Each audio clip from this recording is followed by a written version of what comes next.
The morrow brought a very sober-looking morning, the sun making only a few efforts to appear, and Catherine augured from it everything most favourable to her wishes. A bright morning so early in the year, she allowed, would generally turn to rain, but a cloudy one foretold improvement as the day advanced. She applied to Mr. Allen for confirmation of her hopes, but Mr. Allen, not having his own skies and barometer about him, declined giving any absolute promise of sunshine. She applied to Mrs. Allen, and Mrs. Allen's opinion was more positive. She had no doubt in the world of its being a very fine day, if the clouds would only go off and the sun keep out. At about 11 o'clock, however, a few specks of small rain upon the windows caught Catherine's watchful eye, and, "Oh dear, I do believe it will be wet," broke from her in a most desponding tone. "I thought how it would be," said Mrs. Allen. "No walk for me today," sighed Catherine, "but perhaps it may come to nothing, or it may hold up before 12. "Perhaps it may, but then, my dear, it will be so dirty." "Oh, that will not signify. I never mind dirt." "No," replied her friend very placidly, "I know you never mind dirt." After a short pause, "It comes on faster and faster," said Catherine, as she stood watching at a window. "So it does indeed. If it keeps raining, the streets will be very wet. There are 4 umbrellas up already. How I hate the sight of an umbrella. They are disagreeable things to carry. I would much rather take a chair at any time. It was such a nice-looking morning. I felt so convinced it would be dry." "Anybody would have thought so, indeed. There will be very few people in the pump-room if it rains all the morning. I hope Mr. Allen will put on his greatcoat when he goes, but I dare say he will not, for he had rather do anything in the world than walk out in a greatcoat. I wonder he should dislike it. It must be so comfortable." The rain continued, fast, though not heavy. Catherine went every 5 minutes to the clock, threatening on each return that, if it still kept on raining another 5 minutes, she would give up the matter as hopeless. The clock struck 12, and it still rained. "You will not be able to go, my dear." "I do not quite despair yet. I shall not give it up till 12:15. This is just the time of day for it to clear up, and I do think it looks a little lighter. There, it is 20 minutes after 12, and now I shall give it up entirely.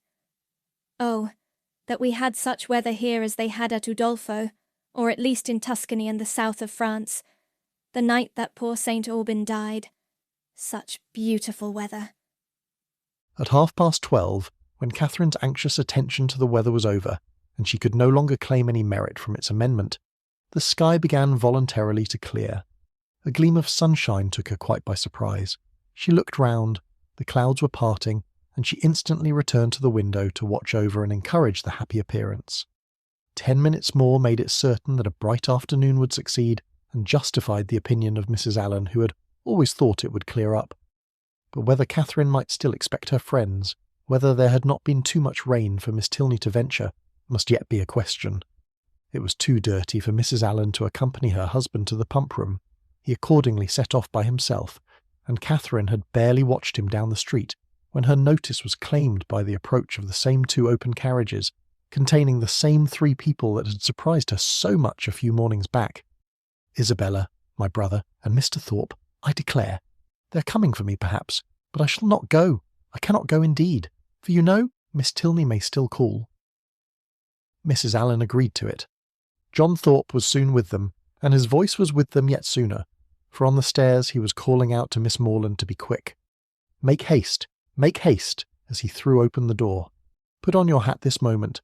There is no time to be lost. We are going to Bristol. How do you do, Mrs. Allen?" "To Bristol? Is not that a great way off? But however, I cannot go with you today because I am engaged.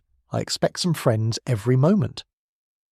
This was of course vehemently talked down as no reason at all. Mrs. Allen was called on to second him, and the 2 others walked in to give their assistance. "My sweetest Catherine, is not this delightful? We shall have a most heavenly drive. You're to thank your brother and me for the scheme. It darted into our heads at breakfast time, I verily believe at the same instant, and we should have been off 2 hours ago if it had not been for this detestable rain. But it does not signify. The nights are moonlight, and we shall do delightfully. Oh, I'm in such ecstasies at the thoughts of a little country air and quiet. So much better than going to the lower rooms. We shall drive directly to Clifton and dine there, and as soon as dinner is over, if there is time for it, go on to Kingsweston." "I doubt our being able to do so much," said Morland. "You croaking fellow," cried Thorpe. "We shall be able to do 10 times more. King's Weston. Aye, and Blaise Castle too, and anything else we can hear of. But here is your sister says she will not go. Blaise Castle, cried Catherine. What is that? The finest place in England, worth going 50 miles at any time to see. What, is it really a castle? An old castle? The oldest in the kingdom. But is it like what one reads of? Exactly, the very same. But now really, are there towers and long galleries? By dozens. Then I should like to see it, but I cannot go. Not go, my beloved creature, what do you mean? I cannot go because, looking down as she spoke, fearful of Isabella's smile, I expect Miss Tilney and her brother to call on me to take a country walk. They promised to come at 12, only it rained. But now, as it is so fine, I dare say they will be here soon. Not they indeed, cried Thorpe, for as we turned into Broad Street I saw them. Does he not drive a phaeton with bright chestnuts? I do not know indeed. Yes, I know he does. I saw him. You're talking of the man you danced with last night, are not you? Yes. Well, I saw him at that moment turn up the Lansdowne Road, driving a smart-looking girl. Did you indeed? Did upon my soul, knew him again directly, and he seemed to have got some very pretty cattle too.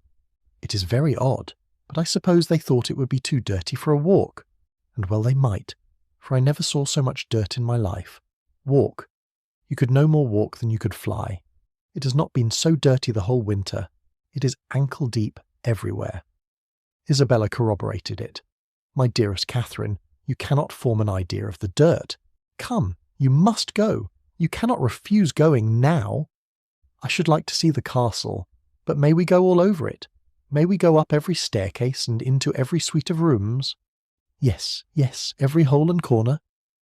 But then, if they should only be gone out for an hour till it is drier, and call by and by.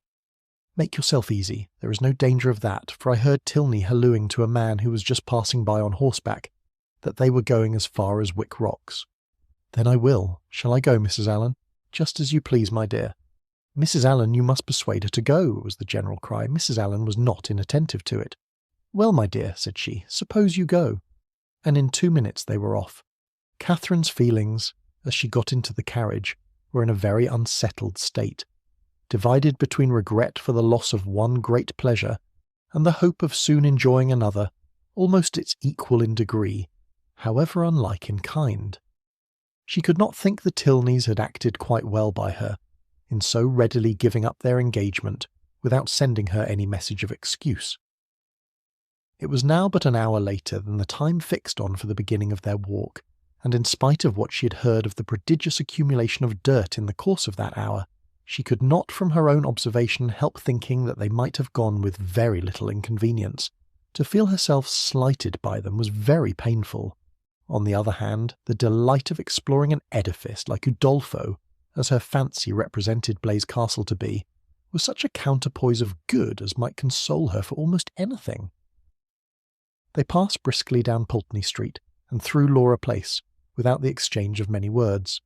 Thorpe talked to his horse, and she meditated by turns on broken promises and broken arches, phaetons and false hangings, Tilneys and trapdoors. As they entered Argyle Buildings, however, she was roused by this address from her companion. "Who is that girl who looked at you so hard as she went by?" "Who? Where?" "On the right-hand pavement. She must be almost out of sight now." Catherine looked round and saw Miss Tilney leaning on her brother's arm, walking slowly down the street. She saw them both looking back at her. Stop, Mr. Thorpe," she impatiently cried. "It is Miss Tilney. It is indeed. How could you tell me they were gone? Stop, I will get out this moment and go to them." But to what purpose did she speak? Thorpe only lashed his horse into a brisker trot. The Tilneys, who had soon ceased to look after her, were in a moment out of sight round the corner of Laura Place, and in another moment she was herself whisked into the market-place. Still, however, and during the length of another street, she entreated him to stop. Pray stop, Mr. Thorpe. I cannot go on. I will not go on. I must go back to Miss Tilney." But Mr. Thorpe only laughed, smacked his whip, encouraged his horse, made odd noises and drove on, and Catherine, angry and vexed as she was, having no power of getting away, was obliged to give up the point and submit. Her reproaches, however, were not spared. "How could you deceive me so, Mr. Thorpe?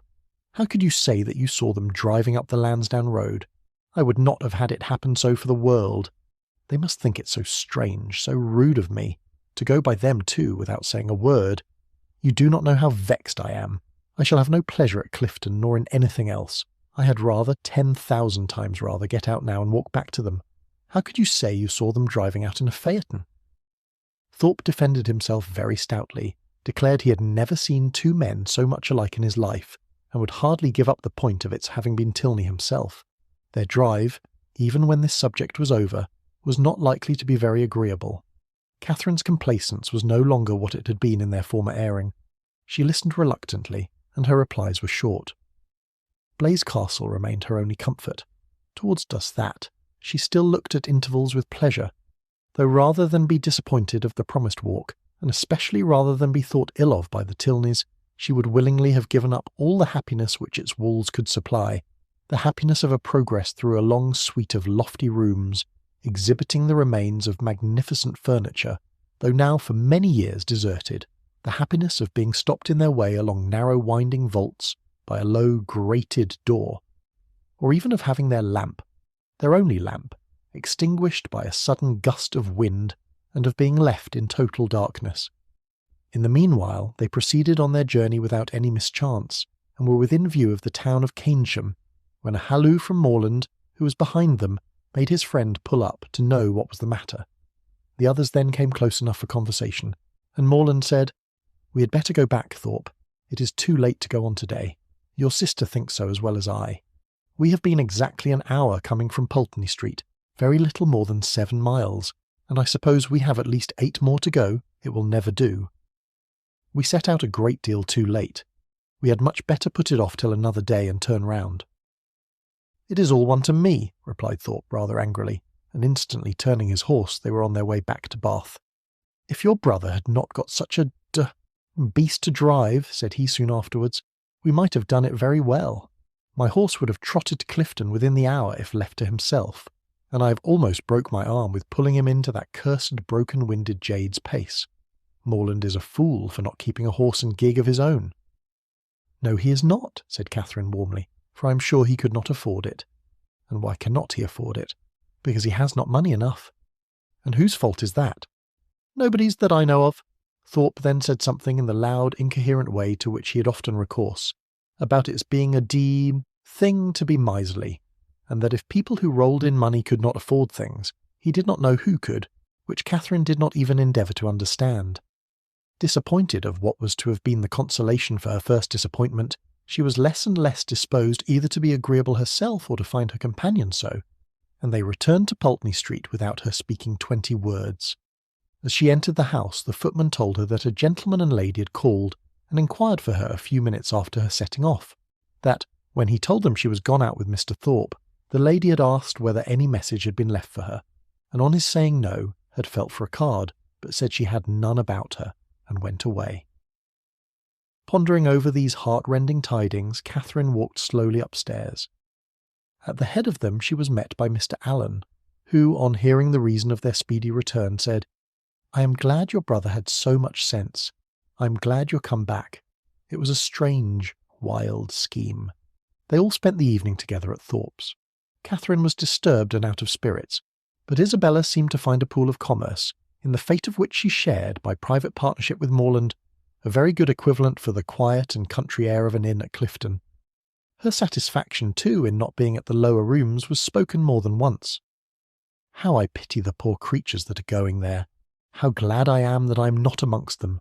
I wonder whether it will be a full ball or not. They have not begun dancing yet. I would not be there for all the world. It is so delightful to have an evening now and then to oneself. I dare say it will not be a very good ball. I know the Mitchells will not be there. I am sure I pity everybody, that is. But I dare say, Mr. Morland, you long to be at it, do not you?" "I am sure you do." "Well, pray, do not let anybody here be a restraint on you. I dare say we could do very well without you, but you men think yourselves of such consequence." Catherine could almost have accused Isabella of being wanting in tenderness towards herself and her sorrows, so very little did they appear to dwell on her mind, and so very inadequate was the comfort she offered. "Do not be so dull, my dearest creature," she whispered. "You will quite break my heart. It was amazingly shocking, to be sure, but the Tilneys were entirely to blame. Why were not they more punctual? It was dirty indeed, but what did that signify? I'm sure John and I should not have minded it. I never mind going through anything where a friend is concerned. That is my disposition, and John is just the same. He has amazing strong feelings. Good heavens, what a delightful hand you have got. Kings, I vow, I never was so happy in my life. I would 50 times rather you should have them than myself. And now I may dismiss my heroine to the sleepless couch, which is the true heroine's portion, to a pillow strewed with thorns and wet with tears. And lucky may she think herself if she get another good night's rest in the course of the next 3 months.